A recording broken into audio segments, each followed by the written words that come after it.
요한복음 3장 11절부터 16절까지입니다. 진실로 진실로 내게 이르노니 우리는 아는 것을 말하고 본 것을 증언하노라. 그러나 너희가 우리의 증언을 받지 아니하는도다. 이 말씀 가지고 몇 주째 지금 설교했죠. 내가 땅의 일을 말하여도 너희가 믿지 아니하거든. 하물며 하늘의 일을 말하면 어떻게 믿겠느냐. 이 말씀 가지고도 꽤 여러 번 했어요. 막상 설명하라고 그러면 설명이 잘 안 되죠. 아직도 우리가 그래서 입술로 설명하는 게 진짜 신앙인이 아니고요. 이걸 살아내는 사람이 진짜 신앙인입니다. 살고 계십니까? 살고 계시면 돼요. 하늘에서 내려온 자, 곧 인자 외에는 하늘로 올라간 자가 없느니라. 아주 중요한 이제 구절이 나오는데 우리가 보통 하늘에서 내려왔다. 그리고 예수가 그리고 하늘로 올라간 자가 없다. 그래서 예수 외에는 하늘에서 내려오고 하늘로 올라간 자가 없다. 내려왔다, 올라갔다. 이런 자가 없다라고 지금 말씀하고 있는 장면이죠. 이것을 어떻게 해석하느냐에 따라서 굉장히 다양한 해석이 가능해집니다. 또 하나, 모세가 광야에서 뱀을 든 것 같이 인자도 들려야 한다. 이게 도대체 무슨 뜻일까? 그리고 이는 그를 믿는 자마다 영생을 얻게 하려 하심이라.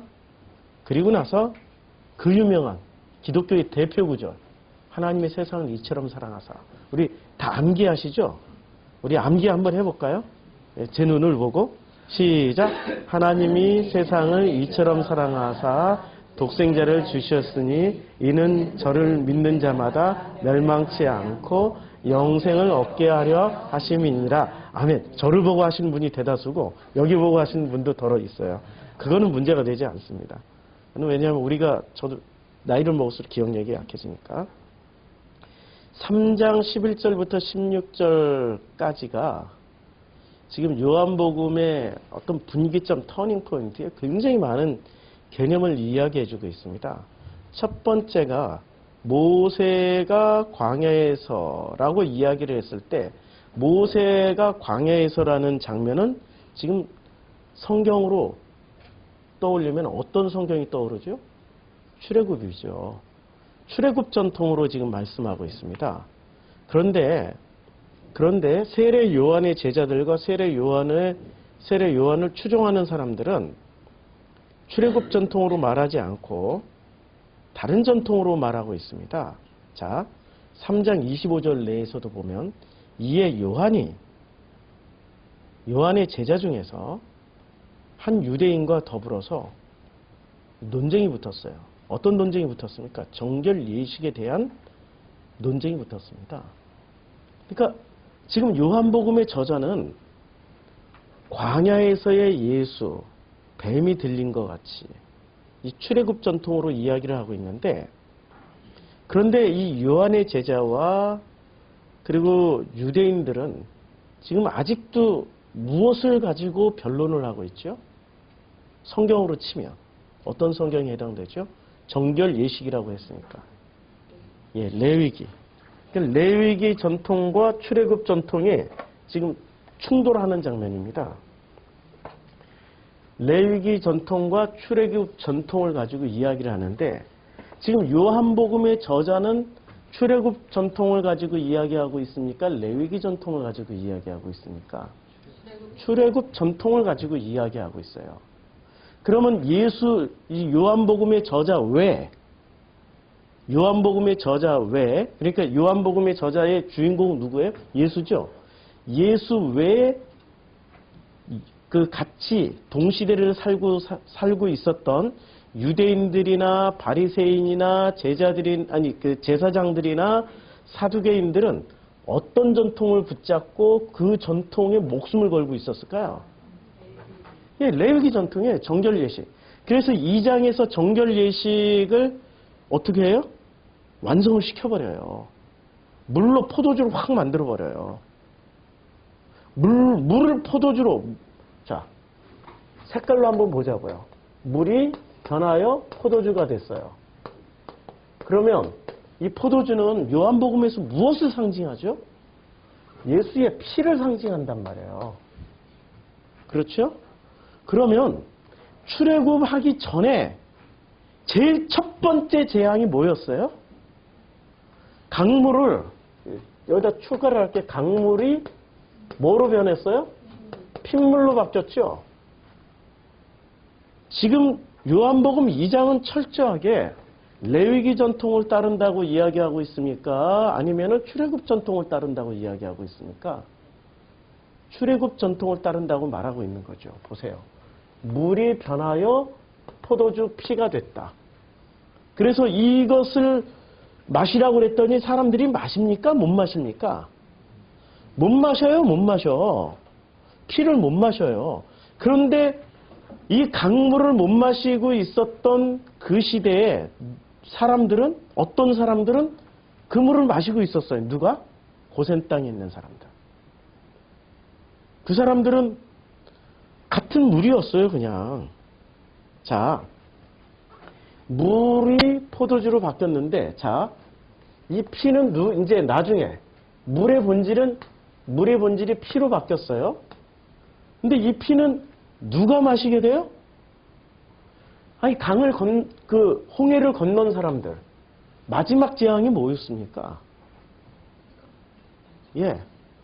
양고기 잡아먹고, 얼굴에도 피 바르고, 문설주에도 바르고, 그런 사람들이 건너와서, 홍해를 건너와요? 광야에 건너와서, 무엇을 하죠? 매년 절기마다 6월절 기념 행사를 하잖아요.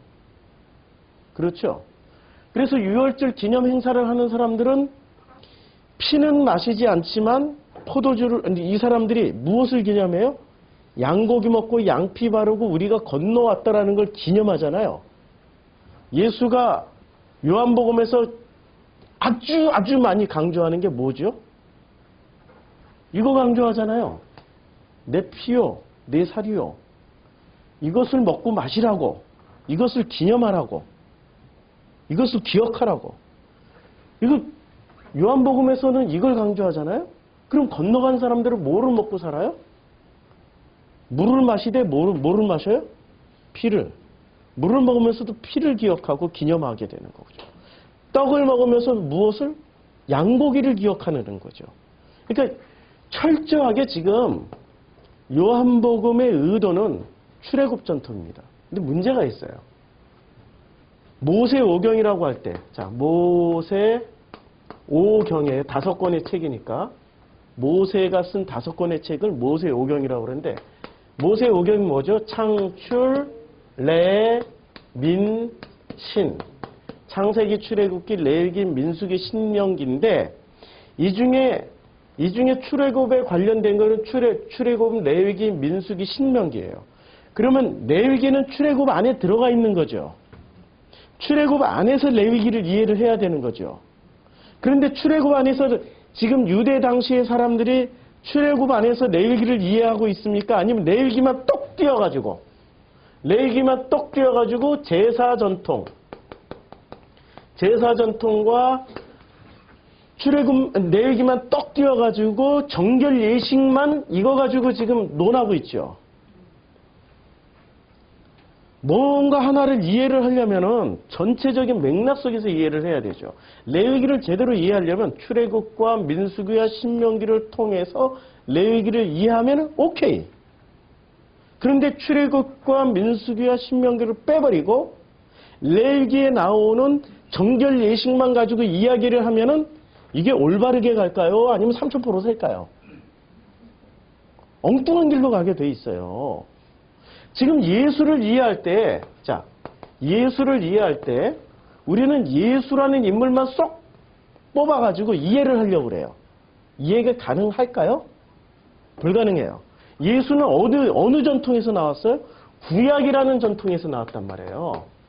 예수는 구약성서를 인용해서 말씀하셨고, 예수는 철저하게 신약성경 하나도 몰랐어. 예수가 말한 게 신약성경이 된 거지, 예수가 말씀하신 게 신약성경이 된 거지, 예수는 철저하게 구약성경의 전통에서 예수는 등장하신 거란 말이에요. 구약성경이란 배경을 통해서 예수가 말씀하셨단 말이에요. 그런데 기독교는, 어떤 기독교인들은 또 어떤 종파는, 또 어떤 교회는 구약을 어느 정도 포지션에 놓고 있을까요? 별로 중요하지 않아. 제일 중요한 건 신약 성경만 알면 돼 라고 말하고 있죠. 딱 이런 사람들이 무슨 사람들이냐면 출애굽기, 민수기, 신명기는 중요하지 않아 딱이라고 할 때 놀라시는 분도 있네. 조심해야 되겠다. 마이크 안 놔두고 하길 다행이다. 이 목소리가 내가 이렇게 클 줄 몰랐어요. 정말 저는 목소리가 너무 작아서 어렸을 때는 개미 목소리. 그래서 어렸을 때 소원이 이렇게 목소리 크게 사람들 앞에서 얘기해 보는 게 소원이었는데 그게 20몇 살까지 안 이루어졌었어요. 전도사 처음 나가면서부터 시작. 그게 하나님이 은혜로. 자, 주일학교 전도사만 5년을 하다 보니까 목소리가 커지더라고요. 최연아! 막 이러다가. 주일학교 전도사 5년이 저를 만들었습니다. 출애굽기, 민수기, 신명기를 통해서 레위기를 말하면 이해를 해요. 왜냐하면 레위기가 철저히 누굴 얘기하고 있죠? 출애굽 과정에서 뭐를 얘기하고 있어요? 출애굽 과정에서. 이거 얘기하고 있잖아요. 포도주, 피, 고기. 이거 얘기하고 있잖아요. 그러니까 출애굽기, 민수기, 신명기를 통해서 레위기를 이해를 하면 오케이. 그건 맞아. 그런데 레위기만 떡 띄워놓고 레위기만 독립시켜서 이해를 하려면 불가능해요. 레위기는. 예수도 마찬가지예요. 구약 성경이라는 배경에서 탄생하신 분이, 나오신 분이 예수란 말이에요. 이렇게 예수를 이해하려면 구약 성경을 통해서 예수를 설명을 해줘야 돼요. 그런데 구약 성경을 통해서 예수를 설명하지 않고 누구를 통해서만 설명을 해요? 신약 성경의 누구? 바울만 통해서 예수를 설명하면 예수는 우리가 2000년 당시에 유대인들이 출애굽 전통을 모른 채 레위기만 주장하는, 지금 정결 예식에 관해 가지고 변론만 하고 있는 이런 사람들과 똑같은 입장이 돼요. 요한이 아직 옥에 갇히지 아니하였더라 24절. 25절. 이에 요한의 제자 중에서 한 유대인과 더불어 정결 예식에 대해 변론이 되었더니, 정결 예식에 대해서 변론이 수없이, 이 장면이 수없이 반복이 돼요. 수없이. 그러니까 이들은 예수도 몰랐고 하나님도 몰랐다는 얘기예요. 왜? 떡 띄워놓고 생각했습니까? 예수는 철저하게 구약의 전통 위에 서 있었습니다. 그런데 구약 전통 중에서도 어디에 서 있었을까요? 창출 레민신 중에. 예, 출애굽기, 출애굽, 민수기, 신명기. 이게 다 출애굽 여정을 다 설명하는 거잖아 말이에요. 그러니까 출애굽, 민수기, 신명기 위에 기초를 두고 그것을 통해서 설명을 해야만이 설명되어지는 분이 예수였어요. 자, 그래서 레위기 전통이냐 출애굽 전통이냐. 레위기 전통은 주로 누가 붙잡고 있죠? 예수 당시에 유대인들 중에 제사장, 바리새, 사두개가 붙잡고 있어요. 왜 그걸 붙잡을까요? 성전을 중심으로 해서 그들은 보이지 않는 세리라고 그랬죠. 보이는 세리는 누구였어요? 마태, 삭개오 이런 분들은 보이는 세리였어요. 보이는 세리는 공공의 적이었단 말이에요. 누구의 적? 유대인들의 공공의 적, 저 매국노, 배신자, 친일파 이런 개념으로. 그러니까 공공의 적이 돼 있었단 말이에요. 사람들이 지나가면 삭개오 지나갈 때, 마태 지나갈 때, 세리들 지나갈 때 막 손가락질하다가 싹 쳐다보면 안 그런 척하고. 만약에 걸리면 어떻게 돼요? 보복당할까 봐. 손가락 싹 집어넣어 안 그런 척하고 또 뒤돌아서서 오면 뒤에서 막 이렇게 욕을 하고. 이랬던 사람들이, 그런 사람들 중에 바리새, 사두개, 제사장들이 있었단 말이에요. 그런데 이 제사장들은 보이지 않는 세리라고 그랬죠. 어디를 통해서 세금을 걷었어요? 성전을 통해서 성전세를 걷었고요. 성전을 통해서 장사를 했단 말이에요. 그래서 2장에서 무슨 일을 해요? 이들의 레위기 전통을 박살을 내버려요. 이들이 성전을 중심으로 해서 먹고 살려면은 출애굽을 꺼내서 써야 될까요? 레위기를 꺼내서 써야 될까요?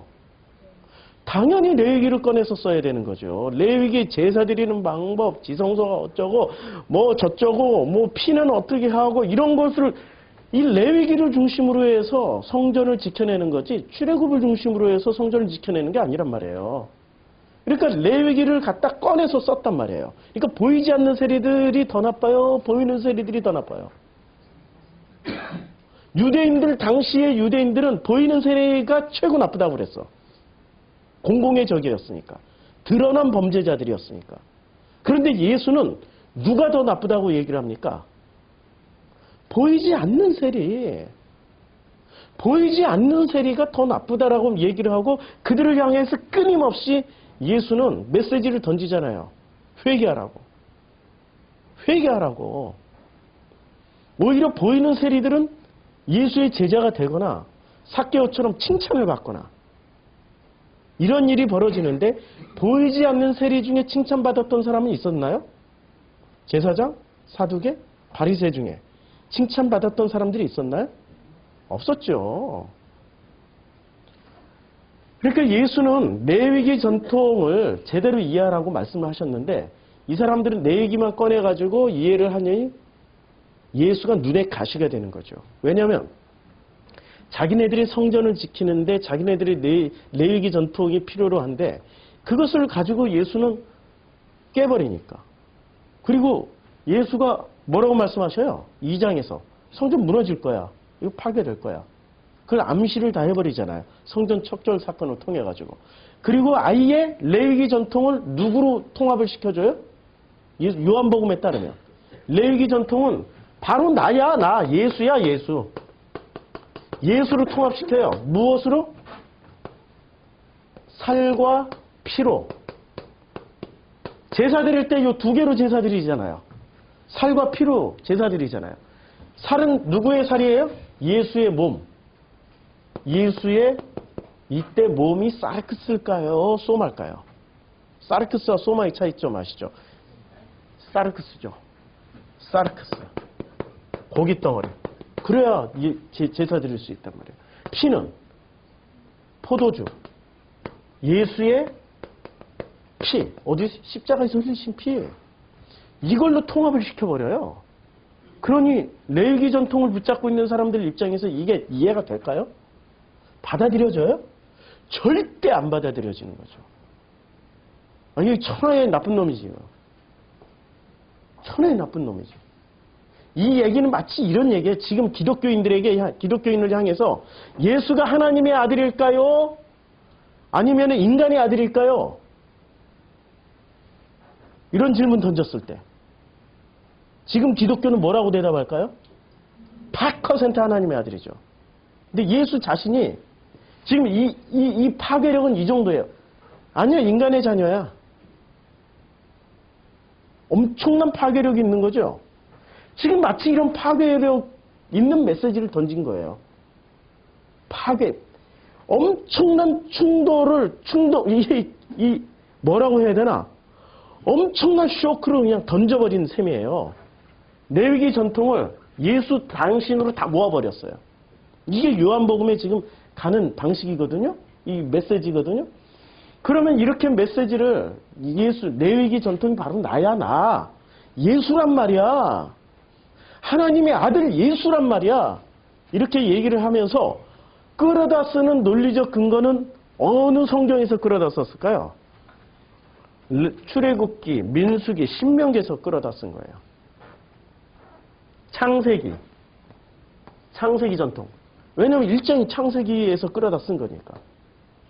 창세기, 출애굽기, 민수기, 신명기를 끌어다가 예수 당신 자신이 바로 내가 레위기의 그 전통의 핵심이야 라고 말씀을 해버리신 거예요. 이런 얘기를 듣던 유대인들은 예수를 곱게 볼까요? 절대로 곱게 보지 않죠. 예수를 짓밟거나 죽여버리거나 해버려야 되는 거죠. 한간에 예수는 누구신가? 그 카톨릭의 전도 책자 있어요. 소책자 요만한 거. 예수는 누구신가라는 책자로 만들었는데 정말 잘 만들었어요. 그거 한번 보세요.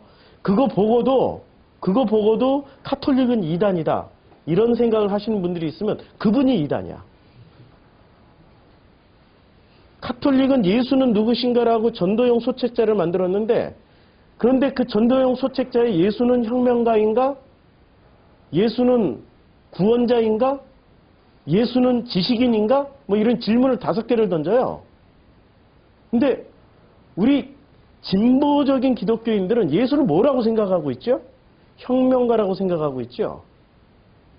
그래서 예수 따라서 우리도 이 사회를 개혁하고 진보적인 정신을 이 땅에 심어 냅시다! 막 이렇게 부르짖고 하잖아요.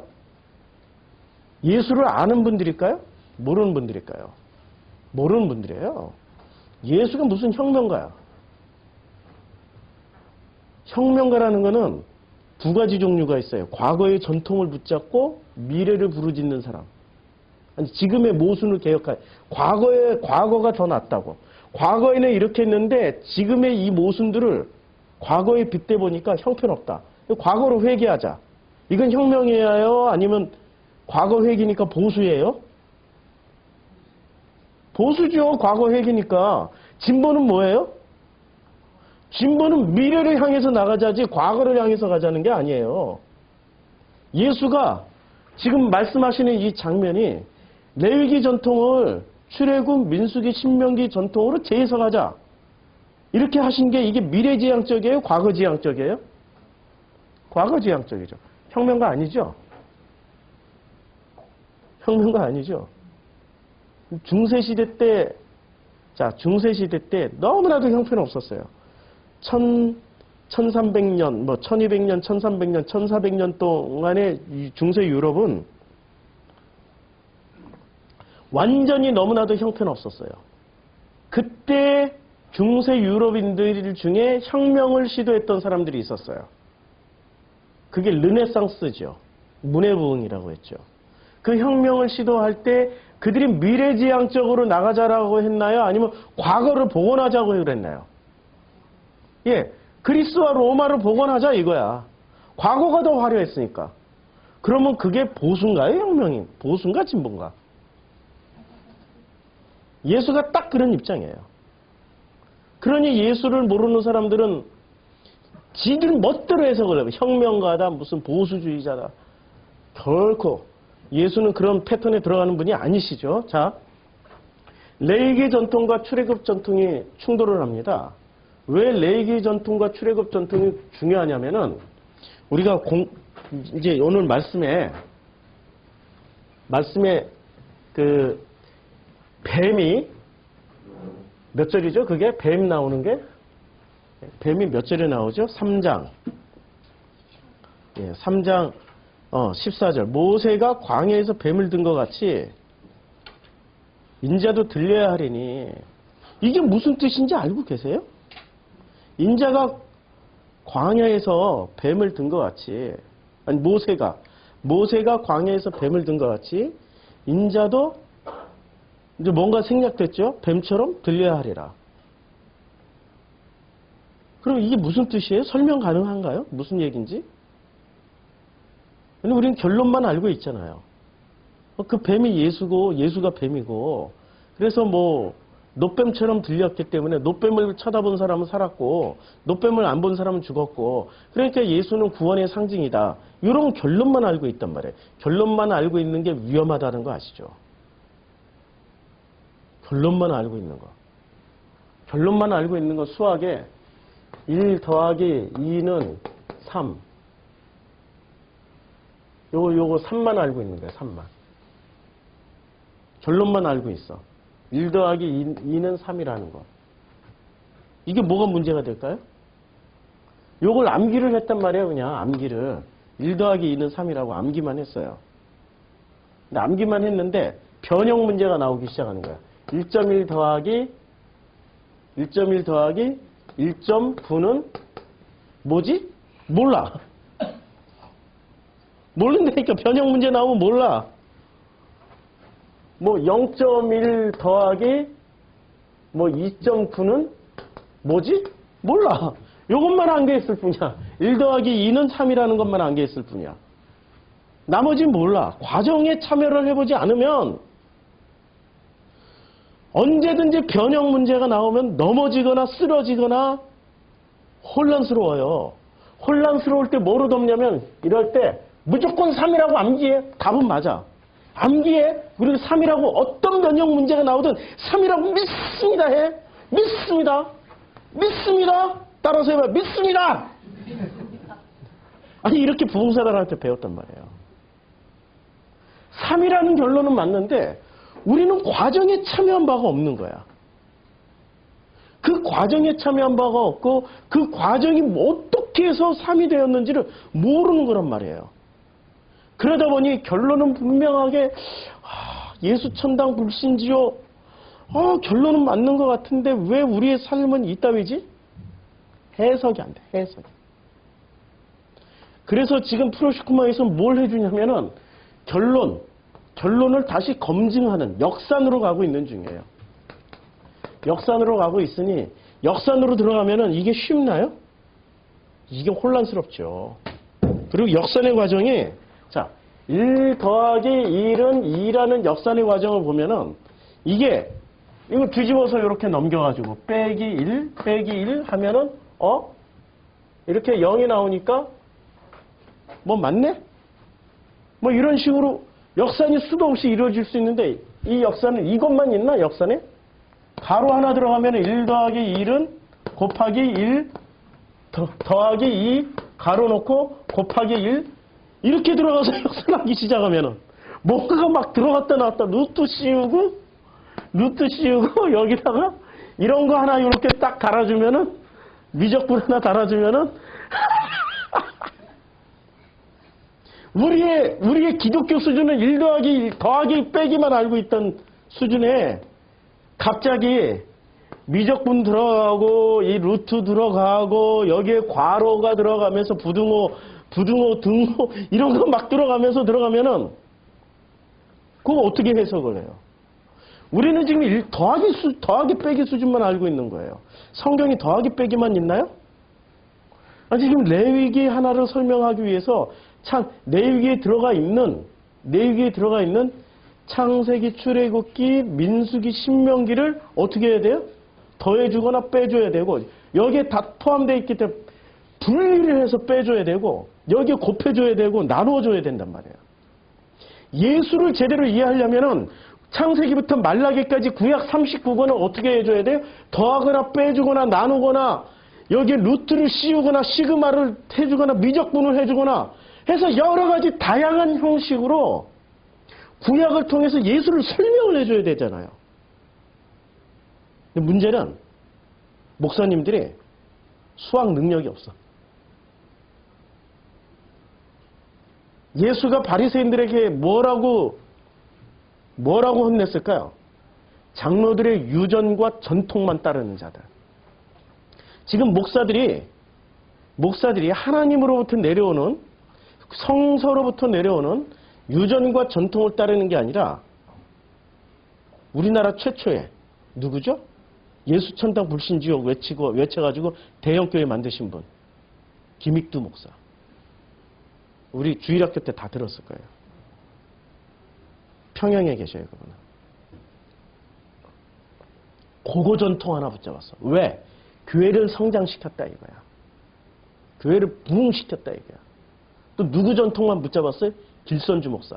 새벽 기도했더니 막 한국교회가 기도의 불길로 일어났다. 그 전통과 유전만 붙잡았어요.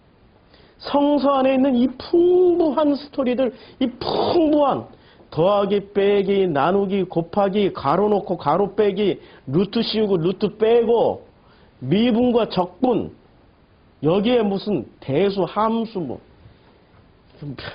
도형 들어가고 이런 것들을 공부할 생각을 안 해버린 거예요.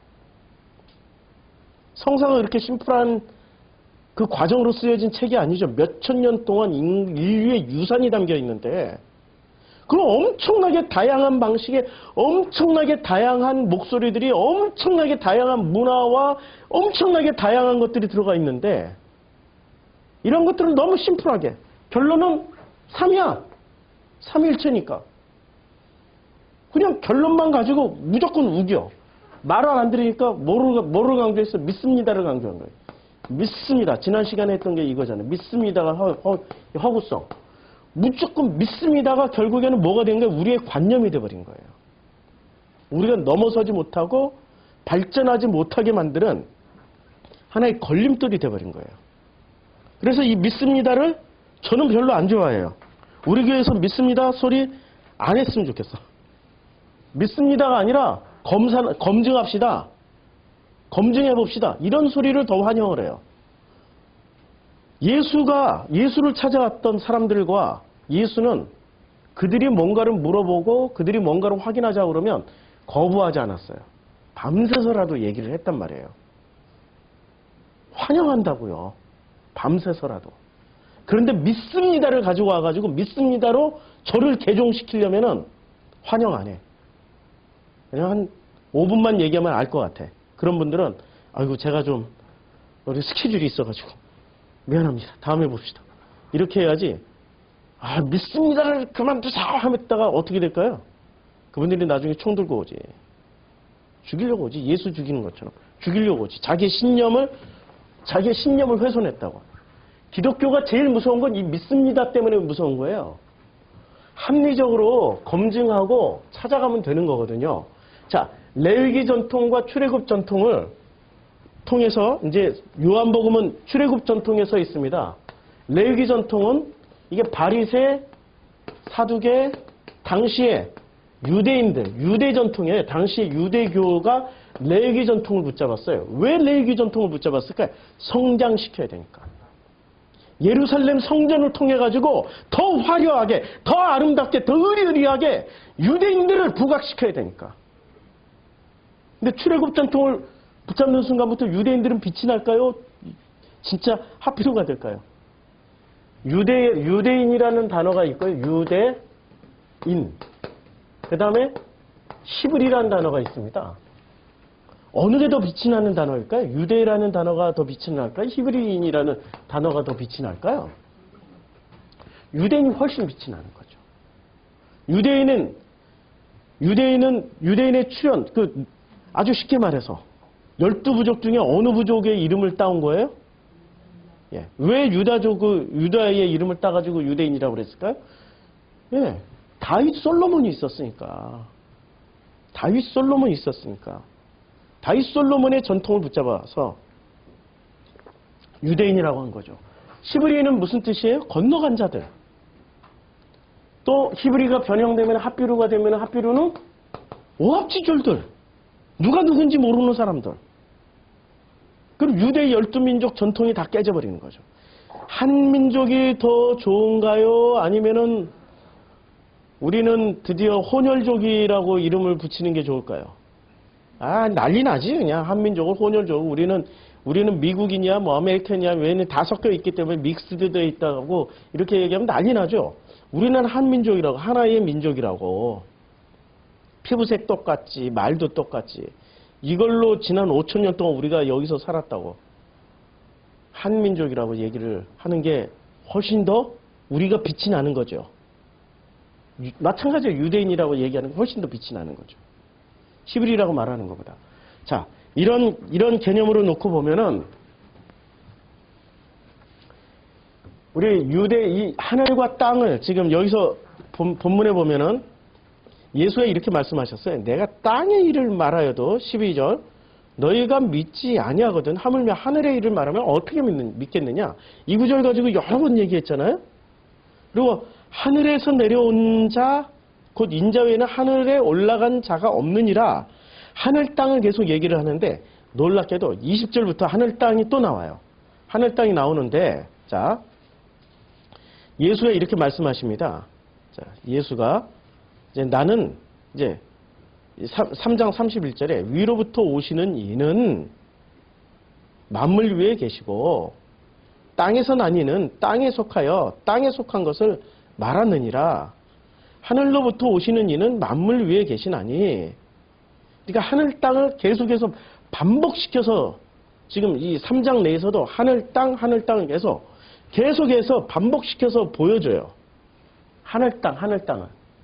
근데 하늘이라는 단어, 이 우라노스가 이게 장소 개념일까요? 상태 개념일까요?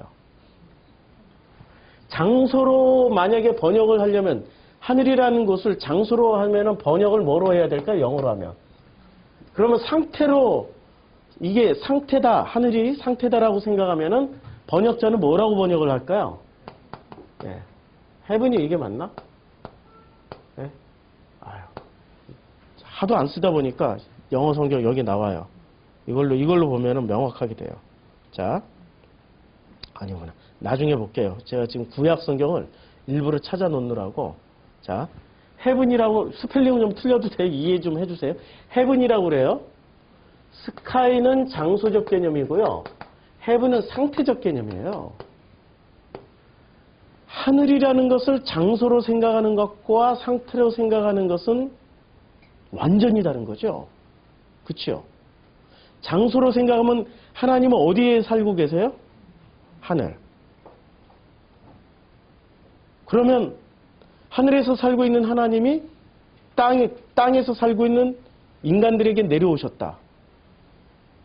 이런 식의 이해가 지금 우리들의 이해일까요? 아니면은 서구 기독교인들의 이해였을까요? 서구 기독교인들의 이해였어요. 이분들은 이미 기독교가 그분들 손에 이렇게 들어가서 서구 기독교에 들어가서 전 서구를 전 유럽을 기독교로 통일할 때쯤이면은 이분들은 레위기 전통을 붙잡고 그 신학을 시작했을까요? 아니면 출애굽 전통을 붙잡고 신학을 시작했을까요? 출애굽은 누가 붙잡냐면은 출애굽은 고통당하는 백성들이 고통 속에 있는 고통과 환난과 어려움 속에 있는 사람들이 붙잡는 게 출애굽 전통. 제발 좀 벗어나자. 제발 좀 탈출 좀 하자 이거야. 안정기에 들어간 사람들은 출애굽 전통은 흥미가 없어지겠죠. 레위기 전통. 여기서 예배 열심히 드리고 여기서 제사 열심히 드리고 이 성전을 갈고 닦고 빛내고 치장해서 하나님께 영광 돌리자. 여기는 안정기에 들어간 사람들이죠. 로마의 공식 종교로 기독교가 공인되는 순간 기독교는 출애굽 전통을 버리고 레위기 전통으로 들어가 버린 거예요. 그러면 2000년 당시에 예수님이 오셨던 유대교가 뭘 붙잡고 있었어요? 레위기를 붙잡고 있었어요? 출애굽을 붙잡고 있었어요? 레위기 붙잡고 있었죠. 그러면 예수님이 오셔가지고 뭐를 깨트린 거예요? 레위기 전통은 그것만이 아니야. 창세기, 출애굽기, 민수기, 신명기 안에서 레위기를 이해를 해야 돼라고 설명을 해주고 갔죠. 지금 한국교회는 레위기 전통을 붙잡고 있어요? 출애굽 전통을 붙잡고 있어요? 지금 출애굽 하자는 교회 있어요? 없죠. 출애굽 하지 않고 뭐 하자고 그래? 성전 세우자. 성전 세우자. 성전을 더욱더 빛내자. 성전을 중심으로. 교회 이꼴 뭐가 됐어요? 교회는 사람들이 모여있는 에클레시아예요. 에클레시아. 뭐 이렇게 쓰나? 영어로? 아유 하도 스펠링 안 쓰니까. 에클레시아? 모르겠다. 스펠링 쓰려고 하니까 모르겠다. 아유, 큰일 났다. 큰일 났다. 이거 진짜 제가 옛날에 어떻게 신학 공부하면서 올 4년 내내 장학금 받았는지 나도 모르겠다. 지금. 교회는 에클레시아예요. 에클레시아는 뭐죠? 에클레시아는 사람들이 모인 집합 이런 뜻이에요. 사람이 교회인 거죠. 그런데 지금은 교회일 걸 뭐가 돼 있어요? 성전. 그래서 사람의 교회의 충성 지금 예수 충성이에요? 교회 충성이에요? 뭐로 바뀌었어요? 출애굽 전통이 아니라 레위기 전통으로 바뀌어 있어요. 그래서 레위기 전통이 나쁘다는 게 아니야. 레위기 전통을 재해석하자는 거예요. 지금 깨자, 부시자 이런 얘기가 아니란 말이에요. 레위기 전통에 들어가 있는 이 한국 교회를 이제는 창세기와 출애굽기와 민수기와 신명기를 통해서 레위기를 재해석하자는 게 지금 이 요한복음의 설교의 목적이에요. 결코 파괴적도 아니고 혁명적도 아닙니다. 저는 보수주의자예요. 창세기, 출애굽기, 레위기, 민수기, 신명기로 돌아가자는 얘기니까. 맞죠? 혁명가 아니에요. 혁명할 수도 없고. 자, 그러면 이 출애굽 전통과 레위기 전통이 지금 3장 내에서도 계속 충돌이 일어나고 있어요. 계속 부닥치고 있어요. 그러면 출애굽 전통의 핵심 메시지는 뭘까요? 출애굽 전통에서. 건너갔다는 거잖아요. 근데 누가 건너갔냐 이거야. 누가 지금 유대인이 아니고 이제 누가 건너갔냐 할 때 이때는 히브리가 되는 거야. 누가 히브리 했냐 이거야. 누가 건너갔냐. 누가 건너갔어요? 건너간 사람 중에 대표적인 사람이 누가 있습니까? 예? 건너간 사람들. 모세를 따르던 사람들. 그리고 마지막까지 건너간 사람들 중에 마지막까지 남은 사람이 두 사람이 남아있죠. 누가 남았어요? 여호수아. 그 다음에 갈렙. 여호수아 갈렙이 있어요. 여호수아는 헬라어로 말하면 이름이 뭐가 되죠? 예수. 갈렙의 뜻은 뭐가 되죠? 갈렙의 뜻. 모르죠? 그래서 제가 여기 찾아놨어요. 갈렙의 뜻. 갈렙의 뜻은 개를 의미하며 인명으로 사용되었다. 갈렙의 뜻은 뭐예요? 개요. 이게 지금 사전이 바이블 웍스라는 지금 이 신학대학 학생들 교수들이 쓰고 있는 이 공식 사전입니다. 갈렙의 뜻은 개예요, 개. 그리고 우리나라에 개라는 이름을 가진 사람들이 존재 많이 했었죠. 언제 존재했어요? 예. 여기서 보면은 그 가축보다 못한 노비의 이름. 우리나라 조선시 불과 100년 전까지만 해도 이 땅에 수많은 사람들이 이름이 뭐였어요? 개똥이야, 개똥이. 개똥이 무슨 개똥 또 뭐가 있어요? 개에 관련된 이름. 예? 개도. 뭐가 잘못된 것 같은데 이런 의미가 아니고 갈렙의 이름이 지금으로 치면은 개똥이에요. 그러면 개똥이는 주로 누가 개똥이라고 불렸어요? 노비. 인구조사를 이제 우리 한국이 이 고려시대부터 인구조사를 했는데 본격적으로 인구조사를 시작했을 때가 언제였는지 아세요? 1910년. 한일 합방 되자마자 집집마다 사람 숫자 다 세고 말과 가축의 숫자, 말, 소, 염소, 닭까지 숫자 다 셌어. 일본 놈들이. 왜 셌을까요? 왜 셌죠? 예. 사람 숫자를 세고 하는 것은 노동력을 빼앗고 가축이나 이 재물은 전부 다 누구 거예요? 이제 한국인들 것이 아니라 조선인들 것이 아니라 누구 거예요? 일본인들 것이니까 지들이 관리하려고. 심지어는 산에 나무들 숫자까지 다 셌어요. 산에서 나무 함부로 하다가 일제시대 때 어떻게 돼요? 감옥 간다니까요. 그래서 산림감시원이 대단한 파워가 있었습니다. 그래서 옛날 영화에 완장이라는 영화 꼭 보세요. 소설도 있어요. 완장. 산림감시원이 완장 하나 딱 찾더니 그게 계급이고 벼슬이 돼가지고 얼마나 횡포를 부렸는지 그걸 말해주는 영화 완장이라는 영화가 있습니다. 정말 잘 만들었어요. 아유, 주인공도 너무 딱 뛰어나게. 드라마, 이게 텔레비전에서도 방영을 했을 거예요, 아마. 예. 완장이란 영화. 자, 제가 여기다 색칠해 놨죠? 뭐라고 써놨는지 잘 안 보이시죠? 제가 읽어 드릴게요. 일제시대가 이제 성명까지 일본식으로 바꾸고 호적을 교체한다면은 외형과, 외모와 외경과 행정상으로도 조선인과 일본인을 분간하기가 어려워져요.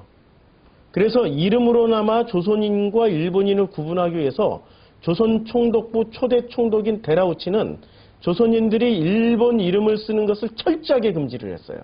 어느 정도까지 금지를 했냐면 1910년대에도 몇몇 친일파들이 일본에 충성한답시고 일본식으로 개명 신청을 했어요. 아예 성씨까지 나카무라 겐조 뭐 이런 식으로 뭐 도요토미 히데요시 이런 식으로 아예 그냥 성씨까지 다 개명을 해버리려고 했는데 일본은 자식이 태어나서 일본식 이름을 지어서 호적에 올리려고도 했지만 당연히 퇴짜 맞았다.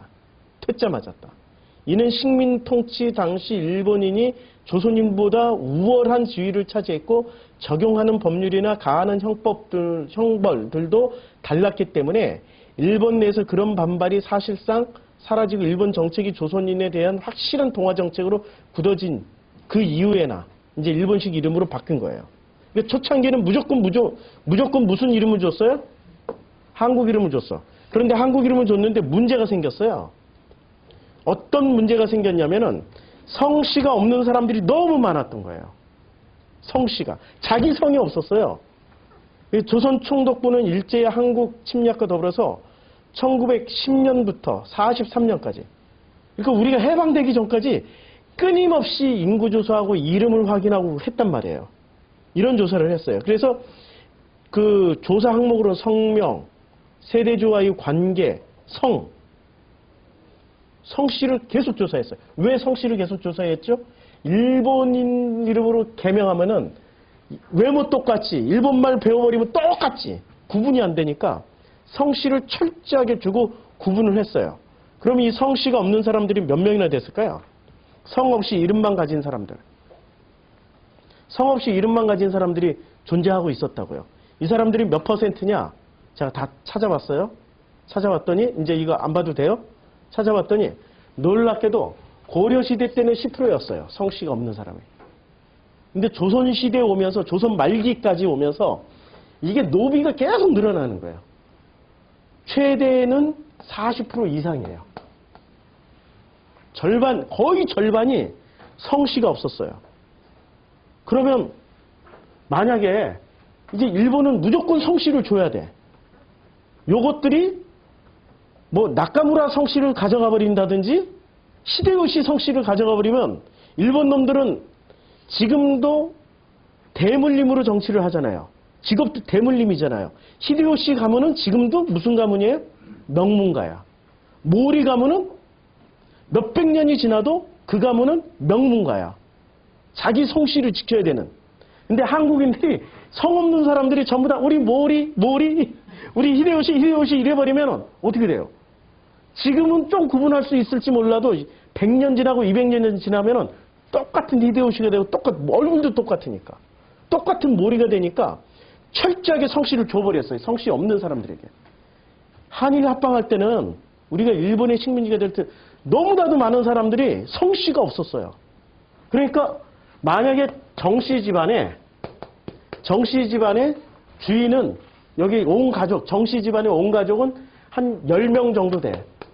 뭐 할아버지, 할머니, 뭐 아들, 손자, 며느리 다 합쳐가지고 10명 정도 되는데 여기에 노비가 잘 살았어. 저희 집안이 그때는 굉장히 잘 살았어요. 노비만 한 100명 정도가 된단 말이에요. 일하는 사람들이. 이러면 성씨를 다 뭐로 줄까요? 이거 면석이가 주기에 따라서 면석이가 이 정씨 가문이 힘이 있어. 그래도 그렇지 노비한테 우리 정씨 하동정씨 어떻게 물려주냐고. 안 돼. 이러면은 뭐로 물려줬어요? 이씨. 그러면 이씨 가문이 또 그때 이씨 조선이었잖아요. 기분 나쁘다고. 그러면은 이 사람들은 성씨를 가져야 되는데 알고 봤더니 김씨 왕조가 있었어. 그러니까 대부분 뭐로 바꿔요? 그래서 우리나라 김씨가 제일 많은 거예요.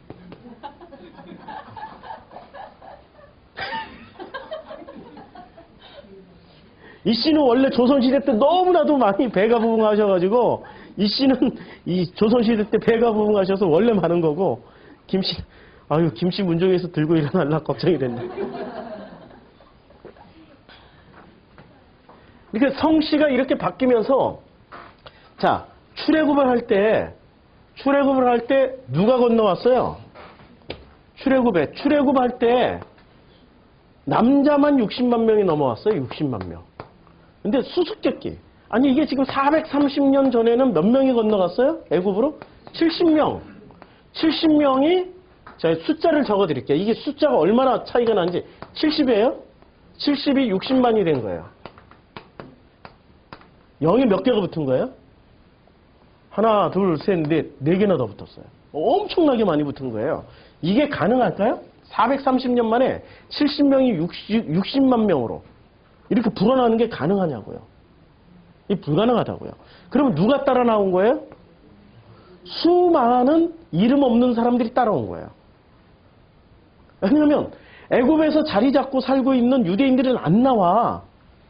판검사하거나 변호사하거나 의사하거나 교수하거나 CEO로 성공하거나 자기 기업체를 가지고 있는 사람들은 나오라 그러면 누가 나가? 누가 나가요? 에이, 여기서도 이거고 저기 2판 4판. 여기서도 2판이고 저기 나가서 4판이면 2판 4판 그냥 따라 나가보자. 야, 따라 나가면은 뭐라도 먹고 살 수는 있겠지. 뭐 사람 대접이라도 해주겠지. 이러고 따라 나간 사람들이 이러고 많았다는 거야. 이러고. 그래서 이렇게 막 갑자기 배가 부은 게 아니라 이거는 엄청나게 부흥한 거예요. 지금 거의 10,000배가 부흥한 거예요. 430년 동안 투자해서 10,000배를 늘릴 수 있는 투자 종목이 있으면 가르쳐 주세요. 반드시 투자하고 싶어요. 지금 이거 10,000배가 늘어난 거야. 1만. 엄청나게 늘어난 거란 말이에요. 자, 이렇게 오다 보니 이제 12부족의 무슨 나왔어요. 12부족의 지파장들은 나왔는데 문제는 이 지파원들이 안 나온 거야. 누가 나왔어요? 히브리들이 나와버린 거예요. 히브리들이 나왔어요. 그래서 이 히브리들에게 어떻게 해야 돼요? 성을 줘야 되는데 어떻게 성을 줬어요? 쭉 서가지고 자 이제부터 쭉 세워놓고 뽑으라고 지파장들 뽑으라고 그러면 어떻게 뽑아요? 지금 몇만 명씩을 하루에 아니 무조건 줄 세워놓고 너 유다 지파 줄 세워놓고 너 어디로 가? 그러면 그 중에 저는 그래도요 유다 지파 가고 싶은데요 베냐민 지파 싫어요. 저는 레위 지파 싫고요. 저는 그래도 유다 지파 가고 싶은데 그렇게 우리나라 김씨처럼 제일 많이 들어간 데가 어디예요? 민수기에 보면 유다 지파 숫자가 제일 많았어요. 그러니까 유다 지파가 우리나라 김씨성이라고 생각하시면 돼. 그때는 다윗 솔로몬 있기 전이니까 유다 지파가 유명한 지파가 아니었어요. 제일 유명한 지파는 어디였어요? 출애굽 때 제일 유명한 성씨는 어느 성씨였냐고요. 레위 씨가 제일 유명했어. 유다 씨는 별로. 유다성을 가진 사람 별로. 레위가 왜 유명했어요? 아니 모세도 레위, 아론도 레위, 미리암도 레위. 그리고 레위들이 칼 차고 다녔고 레위들이 사람을 죽일 수도 있었고 줄 서! 그러면 전부 다 어디로 섰겠어요? 전부 다 레위로 섰겠지. 그래서 레위는 딱 보호를 해버렸어. 레위는 인구 숫자도 안 셌어요. 레위는 딱 보호해버리고 들어오지 마. 레위는 들어오지 마. 아무도 못 들어와. 완전히 철통 방어벽을 딱 쳐버렸어요. 그래서 레위 숫자는 아무도 몰라. 줄 서라 그러니까 전부 다 어디로 서야 될지 모르는 거예요. 어영부영 쓰다가 갈렙이란 분이 어디에 있었어요? 이 개똥이가 유다 지파에 있었어요. 개똥이가. 그러니까 유다 지파의 족보에는 제일 많이 뭐가 섞여 들어갔어요? 혼혈이 제일 많이 섞인 데가 유다 지파예요. 근데 예수가 어디서 태어났냐고요? 우리가 정통 유다인입니까? 아니면 우리가 개똥이들이었습니까? 우리들이 개똥이들이었어요. 그런데 우리들 가운데 누가 태어난다고요? 지금 요한복음 3장 16절은 이거 얘기하고 있는 거예요, 지금. 너무나도 놀라운 얘기하고 있는 겁니다. 너무나도 놀라운 이야기. 이 개똥이들이 모인 데서 예수가 태어났다고 기분 나쁘신 거 아니죠? 예. 우리들이 무슨 대단하게 위대하고 뛰어난 사람들이 아니라는 거죠. 우리는 우리 자신을 들여다보면 들여다볼수록 노예예요. 노비예요. 종이었어요. 누구의 종? 마귀의 종. 예수가 끊임없이 요한복음에 그거 얘기한단 말이에요. 너희 아비는 마귀야. 너희 조상은 마귀야. 너희는 마귀의 자손이야. 우리가 뭐였어요? 노비였다니까? 우리가 개똥이들이었어요. 그런데 세상의 출애굽 광야에서 우리를 어디다 딱 편입시켜줘요? 12지파 안에 집어넣어준 거예요. 그래서 천국에 가면은 제일 최측근에 누가 있어요? 아니 계시록에 보면 최측근에 이 하나님의 최측근에 주변에 다 누구만 있냐고요? 12지파들이 있잖아요. 12지파 장로들. 이런 식으로 이해하니까 좀 쉽지요. 이게 막연히 무슨 상상력을 발휘해가지고 어거지로 짜내서 무슨 SF 영화 만들듯이 하면은 그거는 누구나 다 설명 가능한 얘기야. 그건 만화 그리는 사람도 설명, 기독교하고 상관없어도, 신앙식 없어도 다 설명 가능해.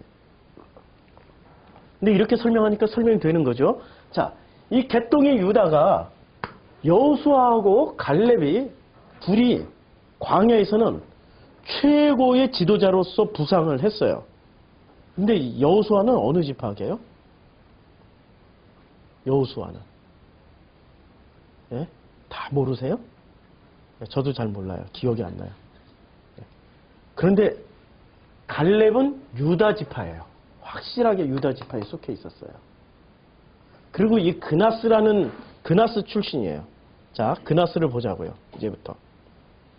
그나스 사람 여분네 아들 갈렙이라고 그랬어요. 그럼 이 그나스라는 단어가, 그나스가 여기 케니지라고 돼 있어요. 케니지. 그런데 이 케니지가 잘 보세요. 딱 성경에 몇 번 나와요? 4번 나와요. 그나스라는 지역이 창세기 15장에 등장합니다. 창세기 15장 19절에 나오는데 곧 겐 족속과 그니스 족속과 간몬 족속과, 이게 지금 창세기 15장에서 무슨 얘기가 나오는 얘기죠? 무슨 장면이죠? 창세기 15장을 한번 볼까요? 창세기 15장에 보면 아주 중요한 얘기를 합니다. 아브라함하고 계약을 맺는데 그 계약을 맺을 때 뭐라고 얘기를 하시냐면은, 그 계약을 맺으면서 그 땅으로 가라는 거예요. 무슨 땅으로? 겐 족속과 그니스 족속과 간몬 족속과 헷 족속과 브리스 족속과 르바 족속과 아모리 족속과 가나안 족속과 기르기앗. 이게 지금 가나안의 몇 부족을 얘기하는 겁니까? 10부족. 가나안의 10부족 얘기를 하는데, 자, 이제 아브라함하고 15장 13절에 아브라함에게 이르시되 너는 반드시 알라. 내 자손이 이방에서 객이 되어 그들을 섬기겠고 그들은 400년 동안 내 자손을 괴롭히니라. 그렇죠? 그럼 그들이 섬기는 나라를 내가 징벌할지며 그 후에 내 자손이 큰 재물을 이끌고 나오리라. 이게 출애굽을 얘기하는 거예요. 근데 너는 뭐해요? 장수하다 평안히 조상에게 돌아가 장사될 것이요. 그러니까 아브라함은 평안히 살다 가면 돼. 누가 고생한다는 얘기예요? 네, 자손들이 죽도록 고생한다는 얘기예요. 그럼 내 자손은 4대 만에 이 땅으로 돌아오리니, 자, 아니 지금 400년이 지났는데 왜 4대 만에 다시 이 땅으로 돌아와요? 아구가 안 맞잖아요. 400년이 지나면은 몇십 대가 흐른단 말이에요. 몇십 대가. 근데 왜 4대 만에 돌아온다고 그랬죠? 그럼 4대는, 자, 4대 만에 돌아오면은 이 땅에 돌아온 족속부터 4대. 3대까지는 누구였어요? 아브라함, 이삭, 야곱. 그러면 요셉부터는 쳐요, 안 쳐요? 안 치고 언제부터 쳐요? 여호수아 갈렙이 가나안 땅에 들어올 때부터, 그때부터 4대가 되는 거예요. 이 쇼크 아니에요, 지금? 쇼크죠? 그러면 이 가운데 있는 그 모든 뭉텅이, 애국과 광야에 나왔던 이 뭉탱이들은, 그 수많은 사람들은 4대 안에 안 들어가. 너무나도 놀랍게. 정통을 어떻게 잇겠다라는 거예요? 광야에서 훈련받았던 그 사람들이 가나안 땅으로 넘어오면 그때부터 3대 이어서 4대로 쳐주겠다는 얘기예요. 아브라함하고 그 계약 맺을 때 계약 과정에서 이미 이렇게 말씀을 하셨어요. 자, 그때 그날에 여호와께서 아브라함과 더불어 언약을 세워 이르되 내가 이 땅을 애국 강에서부터 그 큰 강 유브라데까지 내 자손에게 주노니. 이게 언제 성취가 돼요? 언제 성취가 됩니까? 성취 안 됐어요. 애국 강에서부터 비스무리하게 갔어요. 솔로몬 시대 때까지. 다윗 솔로몬 시대 때까지 비슷하게 갔지만 성취는 안 됐어요. 단 한 번도 유브라데 강까지 가서 이스라엘 사람들이 차지한 적이 없어요. 유브라데는 어디 있죠? 유브라데 티그리스 강은 이라크에 있어요. 거기까지 진출을 못했다니까요. 뭐 터키도 못 넘어갔는데 뭐 시리아도 못 넘어가고 요르단도 못 넘어가고 못 넘어갔는데, 자 거기에 나오는 족속이 그니스 족속이 나옵니다. 이 그니스 족속에, 자 그니스 족속은 가나안의 전통적인 10부족이에요. 헷부족, 가나안 부족 중에 그니스 족속이 있고, 그다음 민수기 32장 이제 12절에 드디어 이 그나스 땅에 누가 나와요? 여분네의 아들 갈렙이 나와요. 그럼 이 사람은 출신이 어디 출신이에요? 가나안 출신인데 애국까지 어쩌다가 흘러 들어가지고 노예가 돼 있어요. 그러다가 어쩌다가 노예가 돼 있는데 어쩌다가 출애굽까지 이렇게 나왔어. 이 사람은 정통 유대인도 아니야. 어쩌다가 이렇게 들어갔다가 어쩌다가 뭐 해서 이렇게 광야로 나왔어. 그러다가 어쩌다가 10명의 정탐꾼 중에 섞여가지고 갔다가 2명만 남았어. 여호수아와 갈렙만 남았어. 그리고 갈렙이 무엇을 이어가요? 유다 지파의 기반을 마련합니다. 이 갈렙이. 기반을 만드는데 어떤 일로 만드냐면, 자, 여호수아 14장 유다 자손이 길갈에 있는 여호수아에게 그나스 사람 여분네의 아들 갈렙이 여호수아에게 말하되 여호와께서 가데스 바냐에서 나와 당신에게 대해 하나님의 사람 모세에게 이르신 일을 당신이 아시는 바라 하시면서 뭐라고 말씀하시면 이 산지를 내게 주소서예요. 이 산지를 내게 주소서. 그래서 그 산지를 받아가지고 어떻게 합니까? 헤브론 땅을 정복을 하잖아요. 헤브론이 지금의 무슨 땅이죠? 헤브론 땅이 지금의 예루살렘 터가 돼요. 예루살렘이 되는 거예요. 그러니까 유다 지파의 근거지를 누가 만들어요? 그리고 그 땅에 뭐가 세워져요? 갈렙이 정복한 땅에 예루살렘 성전이 세워져요. 그리고 그 땅은, 갈렙이 정복한 그 땅은 이미 430년 전에 어떤 사건이 있었어요? 아브라함이 자기 자식 이삭을 바치는 그 모리아 산이 있던 땅이란 말이에요. 그러니까 아브라함이 갈대 우르를 떠나서 어디로 가요? 가나안 땅 들어갔죠. 거기에 막벨라 우르를 사요. 근데 그 막벨라 굴이 있던 그 땅이 지금 갈렙이 정복한 땅이에요. 그리고 거기다가 이삭을 바치라고 그래서 이삭을 바치러 갔던 그 땅이 지금 갈렙이 정복한 땅이에요. 그 땅을 4대 만에 지금 그대로 이어서 성경 그대로 하면 4대 만에 나와서 다시 그 땅을 누가 회복해요? 아브라함을 대신해서 갈렙이. 근데 갈렙은 개똥이야. 이름 자체가 개똥이야. 누구에게 지금 주시겠다는 얘기예요? 갈렙과 같은 우리들에게 지금 그걸 주시겠다는 얘기예요. 그 성전을. 그래서 보이는 성전을 허물어버리고 이제는 안 보이는 성전으로 주시겠다고 말씀하시는 거예요. 할렐루야지. 얼마나 놀라운 일을 지금 우리들에게 허락하신 장면이 이게 바로 요한복음 3장에서 나오는 이야기예요. 요한복음 3장에서. 이 역사적인 엄청난 사건을 우리들에게 주시겠다는 거예요. 막 설레지 않아요? 이런 얘기를 들으면? 감동이 되지 않아요?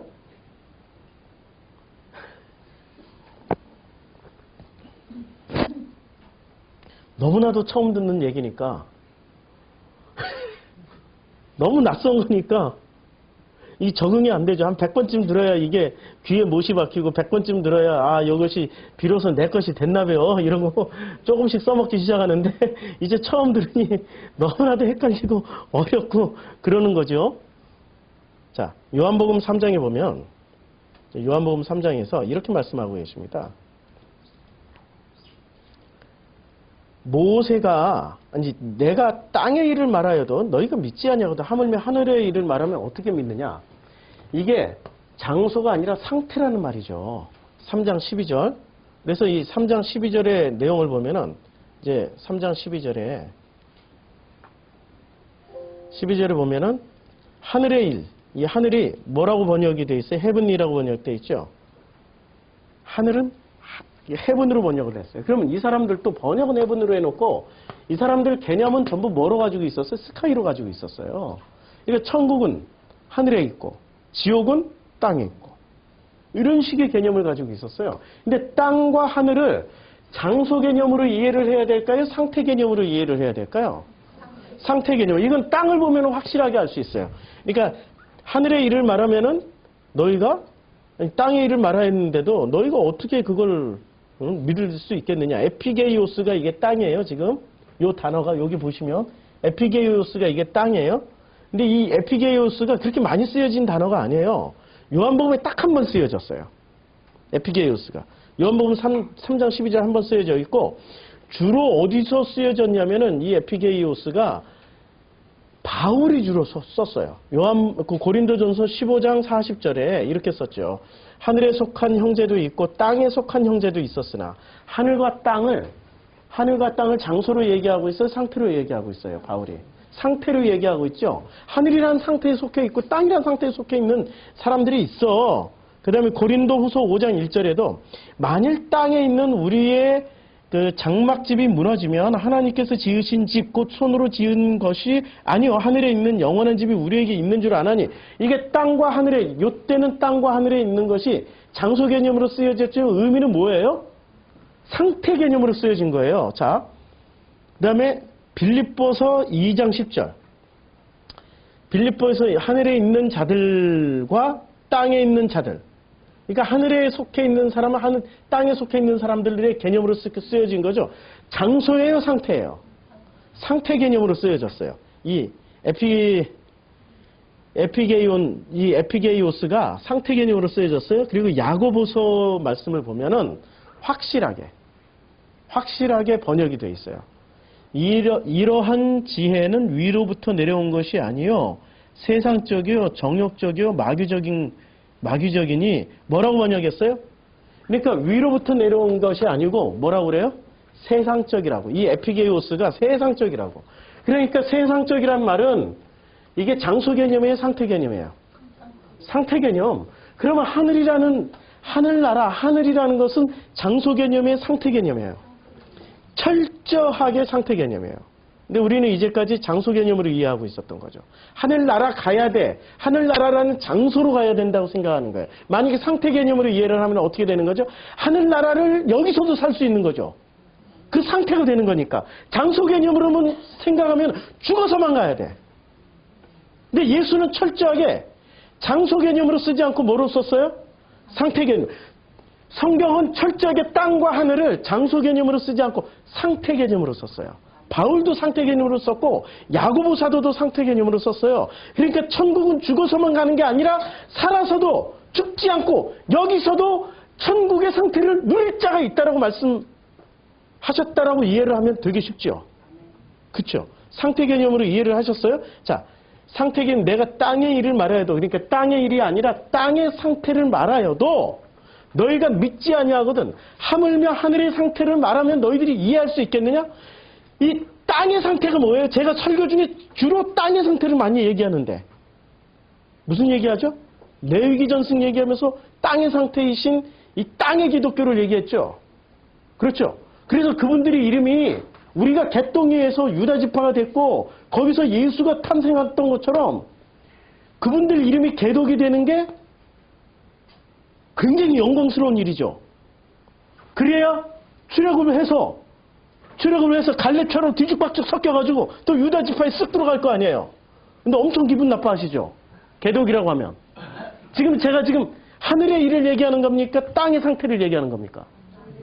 이런 식으로 땅의 상태를 얘기를 해도 못 알아듣는다니까. 어느 분들이 레위기 전승 붙잡고 있는 그 성전 안에 들어가가지고 성전 지키고 성전이 교회고 성전이 하나님이고 성전에 충성하자고 하는 사람들은 못 알아들어. 너무 가슴이 아파서 목이 찢어져라고 외치고 있어도 못 알아들어. 왜냐하면 자신들을 개똥이라고 생각 안 하고 뭐라고 생각해요? 자신들을 엄청난 위대한 뛰어난 천사라고 생각해요. 하나님의 아들인데 뭐. 엄청나게 대단한 존재로 생각하고 있으니까 우리 이름에 개가 들어간다고? 무지무지 기분 나빠하시죠. 하늘의 일을 말아야도 땅의 일을 말아야도 이해를 못하는데 하물며 하늘의 일을 말하면 너희들이 이해할 수 있겠느냐? 이제 여기서부터 출발점에 13절. 하늘에서 내려온 자. 그러니까 하늘이라는 장소에서 내려온 거예요? 하늘이라는 상태에서 내려온 거예요? 철저하게 상태라니까요?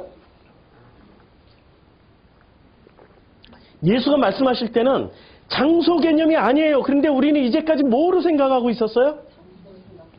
장소로 생각한 거예요. 하늘이라는 상태는 어떤 상태예요? 하나님과 내가 함께 우리가 되어서 살고 있는 상태란 말이에요. 위에서 내려온 게 위에서 내려왔다고 그러면 무조건 다 와 이렇게 하는데 아니고 지금 수평적으로도 십자가의 의미가 이거란 말이에요. 십자가의 의미가 다시 그려보면 십자가를 이렇게 그려보면 이게 위에 계신 이게 이제 장소 개념과 상태 개념이 공존하는 게 십자가란 말이에요. 이 하나님과 아래에 있는 내가 어디서 만나요? 여기서 만나. 이렇게 만나는 순간 우리는 위로도 아래로도 수평으로도 옆으로도 공간적 개념이 있다 없다 사라져버리는 거예요. 수많은 수평과 수많은 수직이 이제는 공존하게 되는 거예요. 나중에 다 그려보면 어떻게 돼요? 직사각형 되는 거죠. 그렇죠? 직사각형 되는 거예요. 자, 이것을 시간 개념으로 서구 개념으로 시간으로 놓고 보면은 과거가 존재할 것이고 과거, 미래가 존재할 것이고 안 좋은 이게 bad, 이 bad, 그 다음에 good 이것이 공존할 것이고 이게 사람과 하나님이 공존할 것이고 그런데 이게 3차원으로 늘려버리니까 어떻게 돼요? 아니 지금 2차원만 늘려도 이 공간이 다 한데 섞여 있는 거야. 그래서 우리는 영원히 현재를 살 수 있는 거예요. 과거, 미래가 영원히 여기에서 매점에서 다 만난다니까 매점에서 이것을 더 촘촘하게 그리면은 매 순간이 하나님과 함께 살아가는 상태가 되는 거예요. 이것을 3차원으로 그려버리면 어떻게 돼요? 3차원으로 그리면 와 이게 지금 십자가가 3차원으로 수십 개가 수만 개가 수백억 개가 빼곡하게 있다고 생각하면 이것을 4차원 공간에다 놔둬버리면 영원히 개념이 되는 거죠. 아직 지식이 부족하여 못 따라오시는 그런 분들은 제발 없으시기를. 제가 양자 물리학을 끊임없이 우리 밴드에 올리는 이유가 거기까지 가야 이해를 할 수 있으니까. 아니 인간에게 지혜를 주셔서 그걸 깨닫게 하신 이유는 설명하라고 주신 거 아니에요. 뭘 설명하라고? 성서를 설명하라고. 그럼 그 활용을 해야지. 왜 아직도 우리는 5,000년 전에 3,000년 전에 저 미개한 아직도 무슨 이원론의 철학에 붙잡혀 있는 그 사람들의 것만 붙잡고 얘기를 하냐고요. 발전하는 속도를 우리가 주도를 하든지 주도를 못하면 뒤따라가면서라도 열심히 그걸 가지고 설명을 해줘야 되는 거죠. 자, 이렇게 설명하는 이 모든 지금 이 과정에 뭐가 있다고요? 출애굽이 베이스먼트라고요. 출애굽이 기초가 되어 있다고요. 그래서 하늘에서 내려온 자 곧 인자 외에는 하늘에 올라간 자가 없느니라. 하늘에서 내려왔다는 게 장소 개념이 아니고 상태 개념으로 내려오면 어떤 상태예요? 이 상태를 누리고 있는 사람은 누구밖에 없어요? 예수밖에 없어. 그래서 예수는 너무나도 중요하신 분이세요. 이 분이 예수밖에 없는 거예요. 그래서 이 분처럼 하늘에서 내려왔고 다시 하늘로 올라갈 자가 누구밖에 없어요? 그런데 어떤 영주주의자들은 전부 다 자기를 뭐라고 그래요? 예수라고 그래, 예수로. 이 상태가 됐냐고, 지금. 그들이 영주주의자야. 그들이 자칭 교회만 나오면 다 예수라고 불러. 그것도 모자라. 예수도 좀 부족해. 하나님이라고 불러, 지들이 하나님이라고. 그리고 그런 교회를 다니면은 뭔가 하나 확증을 받잖아요.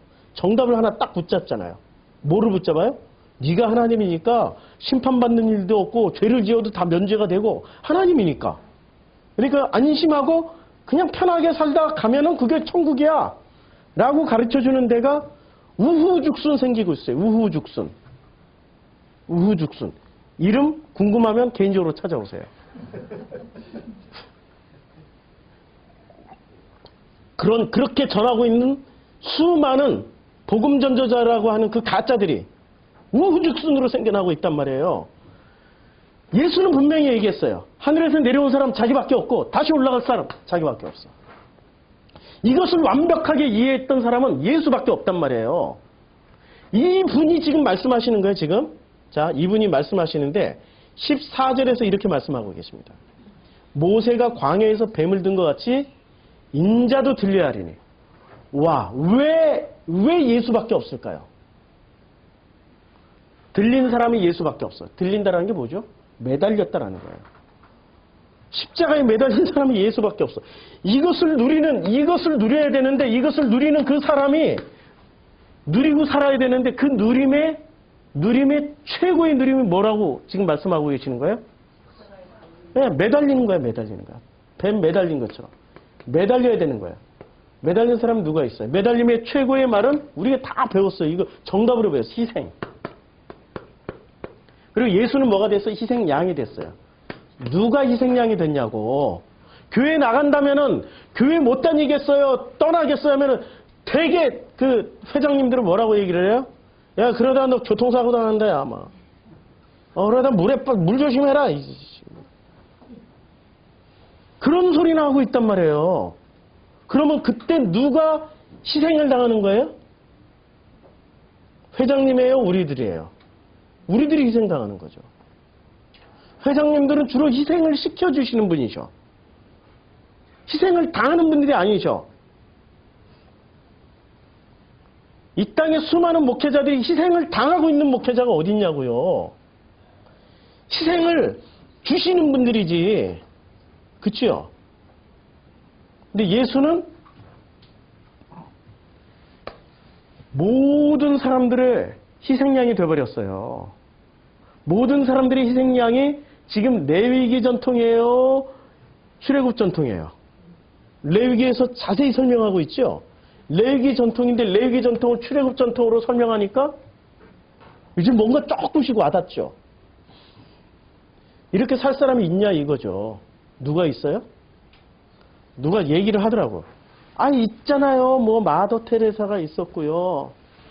무슨 뭐 슈바이처 박사가 그렇게 살았고요.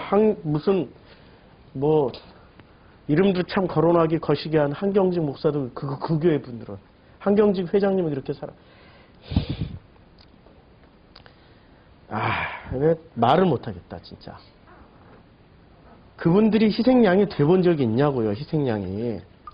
그 수많은 억울함과 이것을 알고 있는 사람이 이것을 접고 희생 제물이 돼본 적이 있냐고요. 이렇게 많이 하다못해 우리 회장님들한테 이렇게 그만 이제 포기하시고 내려오시죠? 하면은 이거 포기하고 바로 내려오실 분들이 있냐고요. 하다못해 조금만 무슨 원어 성경 하신다는 분들에게도 당신 성경 공부 포기하고 그만해보라고 지식이 아니 좀 더 공부 좀 하고 오라고 얘기를 하면은 그거 듣고 내려올 사람이 누가 있냐고요. 없다니까. 아무도 희생 안 해요. 아무도. 이게 우리 시대의 비극이에요. 머리로는 알고 있는데 아무도 내려놓질 않아요. 내려놓으면 어떻게 돼요? 저처럼 교회가 날아가. 여행 갔다 왔더니 세상에 한 명도 안 남고 다 가셨어. 아니 불과 바로 직전 주까지 예배 인원이 막 사고 싶고 확 흘러가서 딱 그 다음 주에 제가 7월 첫 주부터 예배 드립니다 했는데 7월 첫 주에 딱 오니까 그분들이 한 분도 안 오셨어. 야, 이 내려놓음이라는 게 희생당한다라는 게 온전하게 한번 체험하면 있잖아요. 그 다음부터 잠을 못 자요. 그것뿐이에요. 억울한 일까지. 이학권 목사님이 뉴욕에서 만났을 때 그분이 7년 동안 목회를 그 롱아일랜드의 교회를 개척했어요. 교회가 엄청나게 성장을 해버린 거예요. 뉴욕의 롱아일랜드에서 갑자기 막 부흥 성장 사람들이 그냥 몇백 명 모여버리니까 뉴욕에서 그렇게 모이는 게 쉽지가 않은데 그런데 이분이 7년 정도 목회를 하다 보니까 자기는 매니지먼트만 하고 있다는 느낌이 드는 거예요. 하나도 행복하지가 않더라는 거지. 너무나도 행복하지가 않아서 교인들한테 얘기를 했대. 나는 하나도 안 행복하다고. 진짜 당신이 학교 다닐 때 아르바이트 하면서 그냥 채소 장사하고 야채 아르바이트 할 때가 그때가 더 행복했다고. 그래서 이거 그만두고 나 야채 장사하겠다고. 그랬더니 교인들이 말리더라는 거예요. 그래서 교인들 설득하는데 3년, 그리고 가족들 설득하는데 2년 해서 총 12년 걸려가지고 설득을 해서 드디어 교회를 다른 후임자한테 물려드리고 이렇게 나오려고 그랬어요. 그래 절차를 밟았는데 그때 그분이 인생의 가장 큰 아픈 경험을 하셨다는 거지 뭡니까? 이 회장님들이 오시더니 교회가 등치가 있잖아요. 접수를 해야 되잖아요. 근데 이 회원들이 전부 마음은 누구한테 가 있어요? 회장님한테 가 있어요? 이 목사님한테 가 있어요? 이 목사님한테 마음을 뺏어오기 위해서 무슨 짓을 했을까요? 아니, 이 목사님한테 마음을 뺏어와야 그 회당이 자기 회가 되는 거 아니에요? 그러니 수많은 회장들이 와가지고 무슨 짓을 했냐면 이학권 목사 이단이다, 나쁜 놈이다, 무슨 있는 얘기 없는 얘기 다 만들어가지고 그때 퍼뜨려놓은 인터넷 악성 루머가 아직도 살아있어. 이학권 목사님으로부터 그 회원들을 분리시키기 위해서 퍼뜨려놓은 악성 가짜 소문이 아직도 퍼져 있어. 이분이 그걸 통해 가지고 죽음을 몇 번 통과하신 거예요. 그리고 지금의 복음을 말씀하시기 시작한 거죠. 지금의 복음을. 저는 어떻게 건너왔을까요? 저도 똑같은 과정을 거쳐서 온 거예요. 악성 정도가 아니고 진짜 저는 다른 데 가면 괴물이 돼 있어요. 언젠가 우리 서머나 출신 다니시던 분이 오셨잖아요. 정성풀 목사 평이 어떻든가요? 한마디로 딱 말씀하시잖아요. 예. 정성풀 목사? 김성수 목사 설교를 열심히 듣는 분들 중에도 아니 그분들이 나를 봤냐고, 경험을 해봤냐고, 내 설교를 들어봤냐고. 사람들은 전부 다 뭐만 주워 담아요? 자기들이 직접 보고 경험하고 체험하고 확인한 것을 취하는 게 아니라 뭐를 취해요? 자기 관념 안에 있는 것을 만족시켜주는 그런 말들을 취하기 시작하는 거예요. 그게 땅의 상태에 있는 사람들이에요. 그런 사람들에게 하늘의 것을, 하늘의 상태를 얘기하면 받아들이겠어요? 절대 안 받아들여요. 절대. 자기 패턴이 깨지니까, 자기의 평안함이 깨지니까, 자기의 안락함이 깨지니까 절대 선택을 안 해요. 이걸 선택하는 순간 어디로 들어가요? 이 계산할 수 없는 이런 데로 들어가요. 여기에 시간까지 더해지면 4차원이 돼버리는데 이것까지 들어가 버리면은 자기가 누리고 있고 편안하게 했던 이 모든 공식들, 이 매뉴얼들이 정해졌던 패턴들이 깨져버려요. 그걸 깨고 나오신 분이 누구세요? 유일하게 예수밖에 없는 거예요. 그 깨는 그 모든 행위가 희생양이었죠. 그래서 이분은 요한은 예수를 설명하기 위해서 철저하게 뭐를 동원하냐면 출애굽을 동원합니다. 물이 변하여 피가 됐던 것처럼 물이 변하여 포도주가 됐던 걸로. 살과 피를 먹으라고 했던 그 출애굽의 전통을, 살과 피를 먹고 나왔던 것처럼 예수의 살과 피를 먹어야 어디서 나와요? 비로소 애굽에서 나온다고. 그래서 예수는 살과 피를 기꺼이 내주는 희생 제물이 돼버리신 거예요. 저는 절대 예수가 아니에요. 그런데 제가 분명히 우리 그 상태로 살아가면 우리 자녀들에게 이렇게 얘기해 줄 수 있어요. 너희들은 내 살과 내 피를 먹고 너희들은 온전하게 너희들 인생을 살아가. 이게 아버지의 소원이야. 이게 엄마의 소원이야. 이제 우리 성도님들은 제 살과 피를 먹고 온전하게 아버지의 품에 들어가서 아버지와 하나가 되어서 우리로 살아가시라고요. 근데 개들은 어떻게 뜯어먹어요? 살과 피를? 개들은 그 성경에 나오는 개들이 있잖아요. 이 갈렙 말고 승냥이들은, 이리들은 어떻게 해요? 살과 피를 갈기 찢어가지고 지들이 먹고 똥으로 싸버려. 그렇게 먹어버려요.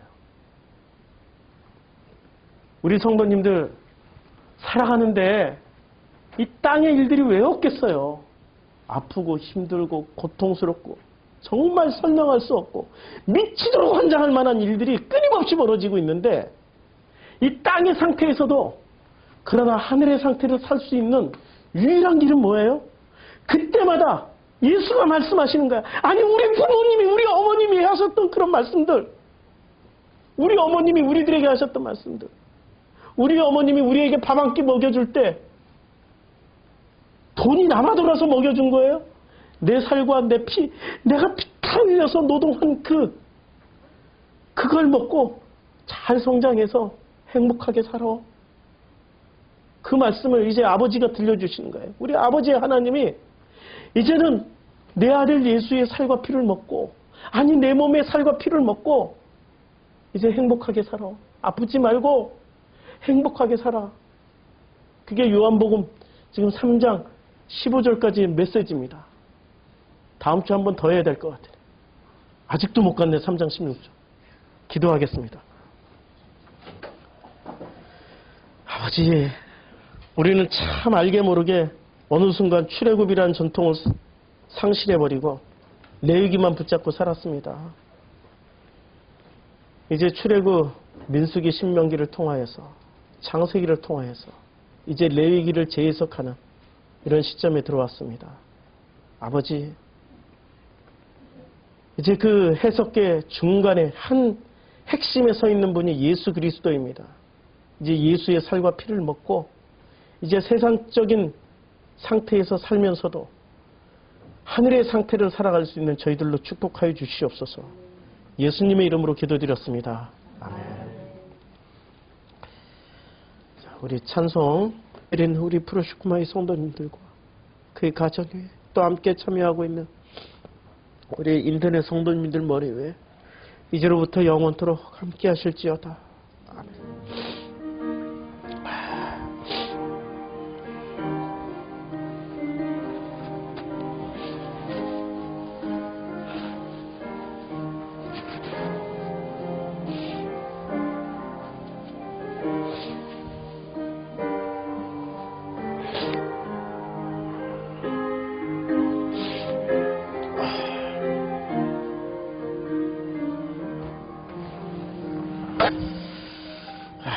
예배 마쳤습니다. 식사하고 가세요. 식사하시고.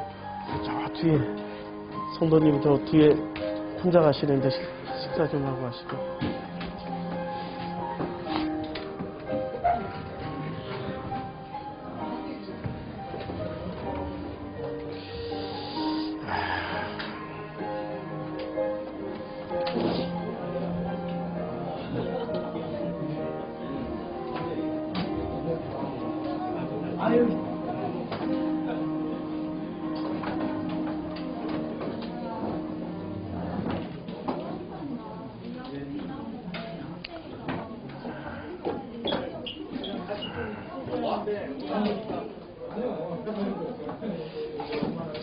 아이고, 끄고.